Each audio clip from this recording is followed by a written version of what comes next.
अस्सलाम वालेकुम रहमतुल्लाहि व बरकातुहू। Doctor Abdurrahman is here. Welcome to all of you at Medics Prep Point. Documents verification आप लोगों ने कैसे करनी है, आप लोग बोर्ड में किस तरह जाएंगे, वहाँ पे क्या प्रोसीजर होता है, आपको ये दो वीडियोस देखने को मिलेंगी। क्योंकि इसमें आपको दो तरह से अटेस्टेशन करवानी होती है। एक तो पहले बोर्ड से करवानी है, देन आपने IBCC से अटेस्टेशन करवानी होती है। तो मैं आपको सारा प्रोसीजर समझाऊँगा, कोशिश करूँगा कि आपको यहाँ पर ही समझ लग जाए ये टेक्स्ट के फॉर्म में।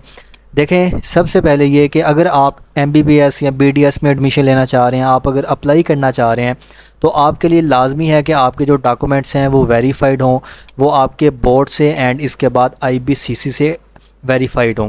उसमें मेन जो प्रोसीजर है वो आपका IBCC से ही वेरीफाई होने चाहिए, लेकिन उसमें आपको पहले बोर्ड में भी जाना पड़ता है। बोर्ड वाले पहले ही इस चीज़ को वेरीफाई करते हैं कि हाँ जी ये डॉक्यूमेंट्स हमारे ही हैं, देन IBCC आपको उन डॉक्यूमेंट्स को टेस्ट करके देता है। ये नेसेसरी है, इसके बगैर आप अप्लाई भी नहीं कर सकते। इसकी रीज़न क्या है, ये 2023 से स्टार्ट किया गया था। इससे पहले ये होता था तो काफ़ी फेक डॉक्यूमेंट्स की बेस पे लोग अप्लाई कर लेते थे, जिसकी वजह से काफ़ी इश्यूज़ का सामना करना पड़ता था। तो इसलिए अब ये है कि जिस बच्चे के डॉक्यूमेंट्स अटेस्टेड होते हैं, जिसके थोड़े पैसे लगे होते हैं अटेस्टेशन में, वही बच्चा इसमें अप्लाई करता है और उन्हीं का आगे एडमिशन होता है। ये कोई लंबा चौड़ा प्रोसीजर नहीं होता, आसान सा काम है। ये है कि इसमें चीज़ें आपको सही से बताई नहीं जा रही होती, तो मैं कोशिश करूँगा कि आपको सारी बातें सही से समझ लग जाएं। अब देखें, इसमें दो तरह के प्रोसीजर आपको देखने को मिलेंगे। ये आपके बोर्ड के ऊपर डिपेंड करेगा। बोर्ड आपका कौन सा, जहाँ से आपने मैट्रिक की है या आपने FSC की है, यानी कि जिसे आप 22 भी कहते हैं, board of intermediate and secondary education, तो वहाँ पे ये डिपेंड करेगा कि वो आपका बोर्ड कौन सा है। ये ऑनलाइन भी हो सकता है, फिज़िकल भी हो सकता है। अगर फेडरल बोर्ड की बात की जाए F22 की, 22 गुजरांवाला की, 22 लाहौर की एंड एक दो बोर्ड और भी हैं, उनका मुझे कंफर्म नहीं है। तो इसमें यह है कि आपको बोर्ड की वेबसाइट के ऊपर जाना होता है और वहीं पे ही आप लोग अप्लाई करते हैं और वहीं से आप घर बैठे उनको डॉक्यूमेंट्स भेज सकते हैं। यानी कि आपको ज़रूरत नहीं है कि आप पर्सनली बोर्ड जाके विज़िट करें, और इसमें जस्ट आप घर पे बैठ के चालान वगैरह पे करके डॉक्यूमेंट्स अटैच करके बोर्ड में भेज देंगे। लेकिन मैं ये प्रेफर करूँगा आपको कि आप लोग कोशिश करें कि आप ख़ुद बोर्ड में चले जाएं। अगर बोर्ड आपको ये फैसिलिटी दे रहा है कि आप फ़िज़िकली वहाँ पे आ जाएं, तो आप फ़िज़िकली जाएं ताकि आपका जो काम है वो एक दिन में हो जाए। अगर आप ऑनलाइन की तरफ जाएंगे तो आपका काम लटका रहेगा। अब इसमें मैं आपको बताऊँ कि जी आपने यहाँ पर कैसे करना होता है। यानी कि आप लोग अगर बोर्ड की वेबसाइट पे जाके इसमें कोई अटेस्टेशन करवाना चाह रहे हैं तो उसका क्या प्रोसीजर होगा। यहाँ पे मैं वैसे आपको एग्जांपल दे रहा हूँ, सारे बोर्ड्स की वेबसाइट तो मैं यहाँ पे ओपन नहीं कर सकता था। अगर आपका फेडरल बोर्ड है तो फेडरल बोर्ड के लिए आपने क्या करना है कि यहाँ पे आप डाउनलोड्स वाले ऑप्शन में आ जाएंगे। यहाँ से आपको मिल जाएगा डाउनलोड्स का ऑप्शन। यहाँ पर देखें नोटिफिकेशन एंड डाउनलोड्स, और यहाँ पर एक ऑप्शन मिलेगा जी आपको ऊपर, आप देखें यहाँ पर डॉक्यूमेंट्स वेरीफिकेशन। तो डॉक्यूमेंट्स वेरिफिकेशन में आपने यहाँ से डॉक्यूमेंट्स वेरीफाई पे यहाँ पे जो चीज़ें ये बताई गई हैं कि आप पहले चलान फार्म यहाँ से डाउनलोड करें, उसके बाद एप्लीकेशन फार्म डाउनलोड करें, ये तमाम चीज़ें हैं, ये आपने सारा प्रोसीजर फॉलो करना है। और एंड पे देखें स्टेप 3 में बताया कि आप या तो इसे भेज दें या आप ख़ुद बोर्ड ऑफिस में आ जाएँ। अब मैं आपको बताने जा रहा हूँ कि आप अगर बोर्ड ऑफिस में जा रहे हैं, आप घर से निकले हैं, घर से निकलने से लेके बोर्ड तक जाने तक का क्या प्रोसीजर होगा। तो आपने जब बोर्ड में जाना है, आपके साथ कौन सी चीज़ें होनी चाहिए। एक तो आपकी जेब में सबसे पहले जो चीज़ है वो पैसे होने चाहिए। वो पैसे कितने हो सकते हैं ये हर बोर्ड के ऊपर डिपेंड करेगा। अगर मैं मुल्तान का बताऊं तो मुल्तान में आपके एक डॉक्यूमेंट वेरीफाई करवाने के 4000 लग जाते हैं, क्योंकि आपने 2 डिग्रीज़ को वेरीफाई करवाना है, एक मैट्रिक की और FSC की। तो इसमें आपके 8000 लग जाएंगे। कुछ बोर्ड्स में 12000 भी लग जाता है टोटल, कुछ में 6000 भी लग जाता है। तो ये आपके बोर्ड के ऊपर डिपेंड कर रहा होता है। लेकिन मैं आपको ये कहूँगा कि आप अपनी जेब में इतने पैसे लेके जाएं कि अगर वहाँ पे ज़रूरत पड़ जाए तो आप वो पे कर सकें।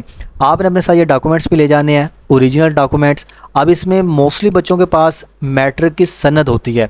देखें, एक होता है आपके पास रिज़ल्ट कार्ड, दूसरा होती है सनद, जिसे आप सर्टिफिकेट भी कहते हैं। ये आपका 2 साल के बाद आपको इशू कर दिया जाता होता है। ये आपके जो स्कूल जहाँ से आपने एजुकेशन हासिल की होती है मैट्रिक की, वहाँ से मिल जाएगा। अगर अभी तक आपको सनद या सर्टिफिकेट आपको नहीं मिला तो आप लोग 2 साल हो तो चुके हैं आपको, तो आप एक बार पता कर लें स्कूल से कि वो क्यों नहीं आई अभी तक। क्योंकि बेहतर यही रहेगा कि आप सनद को वेरीफाई करवाएं, क्योंकि जब आपने आगे मेडिकल कॉलेज में डॉक्यूमेंट्स जमा करवाने होते हैं तो आपकी सनद ही वो मैट्रिक की मांग रहे होते हैं। रिज़ल्ट कार्ड आपका मोस्टली एक्सेप्टेड नहीं होता। तो मैट्रिक की सनद लाजमी है। FSC का रिज़ल्ट कार्ड ही आपके पास होगा, वही चल जाएगा, उसके लिए सनद की ज़रूरत नहीं है। तो आपने अब क्या करना है कि मैट्रिक की सिर्फ सनद अगर है तो सनद करवानी है, रिज़ल्ट कार्ड की ज़रूरत नहीं है, उसको आपने साइड पे कर देना है। और जो FSC है उसका आपने रिज़ल्ट कार्ड करवाना है। तो ये डॉक्यूमेंट्स आपके पास होंगे। इनकी फ़ोटो कापीज़ भी आपने 2 से 3 फ़ोटो कापीज़ करवा लेनी है।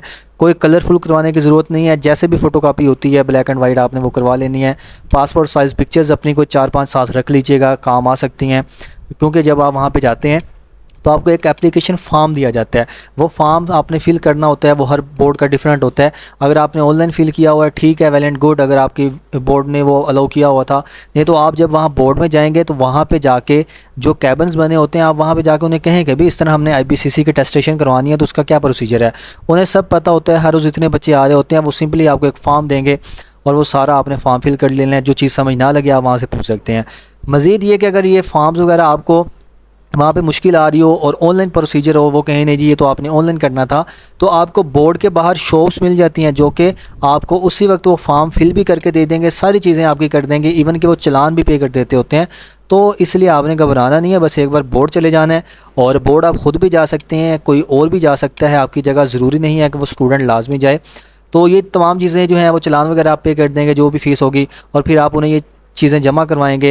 ये फ़ोटो कापी ही वो लेते होते हैं, ओरिजिनल डॉक्यूमेंट्स उन्होंने नहीं रखने होते। कुछ देर के लिए वो आपसे लेंगे, बाद में आपको वापस कर देंगे। और ये जो फ़ोटो कापीज़ होती हैं, कुछ बोर्ड्स अब क्या कर रहे हैं कि वो आपको एक सील्ड इनवेल्प देते हैं। बच्चों ये बात याद रखिएगा कि आपको एक सील्ड इनवेल्प दिया जाएगा, जिस इनवेल्प को आपने ओपन नहीं करना। इस इनवेल्प के अंदर अब क्या होता है कि आपके ये जो फ़ोटो कापीज़ होती हैं यही होती हैं। अगर वो आपके ओरिजिनल डॉक्यूमेंट्स भी इसके अंदर डाल रहे हैं, वैसे ऐसा होता तो नहीं है, अगर कोई बोर्ड वाले ऐसे कर भी रहे हैं तो आपने इसके लिए पहले प्रिकॉशंस क्या करनी है, आपने कौन से हिफाजती तदबीर करके जानी है। क्योंकि अगर आपको डेट आगे IPCC की लेट मिल जाए तो आपके पास कोई पिक्चर्स तो होनी चाहिए आपके रिज़ल्ट कार्ड्स वगैरह की। तो ओरिजिनल डॉक्यूमेंट्स की अच्छी अच्छी पिक्चर्स भी अपने मोबाइल में बना के रख लीजिएगा। इसलिए मैंने यहाँ पे लिखा हुआ है कि ये वाली प्रिकॉशंस लाजमी कीजिएगा, क्योंकि हम स्टूडेंट्स को देखते आए हैं कि उनको कौन से इश्यूज़ का सामना करना पड़ता है। तो जब आप ये बोर्ड में जमा करवाते हैं आपको उसी दिन ही, या मे भी ऐसा केस होता तो नहीं है, उसी दिन ही मिल जाता है, क्योंकि बच्चे काफ़ी दूर से आए होते हैं। तो 1-2 घंटे वेट करवाने के बाद आपको ये एक इनवेल्प दे देते हैं। अगर इनवेल्प ना दें तो आपको एक टोकन ID दे दी जाती है, और वो आप बस अपने पास रख लेते हैं। फिर आपने IPCC में जाना होता है और वहाँ पे वो ID दिखानी होती है, और वहाँ पे भी डॉक्यूमेंट्स लेके जाने होते हैं। उसका भी एक प्रोसीजर होता है। वो प्रोसीजर क्या होता है वो आपको अगली वीडियो में अपडेटेड देखने को मिलेगा, तो आपने वो वीडियो भी देख लेनी है। जैसे ये वीडियो ख़त्म हो आपको इसकी डिस्क्रिप्शन में और पहले कमेंट में लिंक मिल जाएगा। इन दोनों वीडियोज़ को देख के अच्छी तरह प्रोसीजर को समझ के, कोई बात समझ ना लगी हो कमेंट्स करके, फिर ही आपने ये तमाम चीज़ें फॉलो करनी है। और बाकी ये है कि इट इज़ नेसेसरी, और ये आपको काम करना ही पड़ेगा, चाहे आपने इसमें आपका मेरिट बन रहा हो, आगे एडमिशन के लिए ना बन रहा हो, लेकिन आप अगर आपने अप्लाई करना है तो आपके लिए ये चीज़ें लाजमी होंगी। ये है कि अगर ये आज नहीं काम आ रही, कल किसी और जगह काम आ जाएंगी, लेकिन ये अटेस्टेशन आपके लिए नेसेसरी है। तो बस इस वीडियो में इतना ही है, बाकी अगली वीडियो में मिलते हैं। दुआ में याद रखिएगा। फ़ी अमानिल्लाह।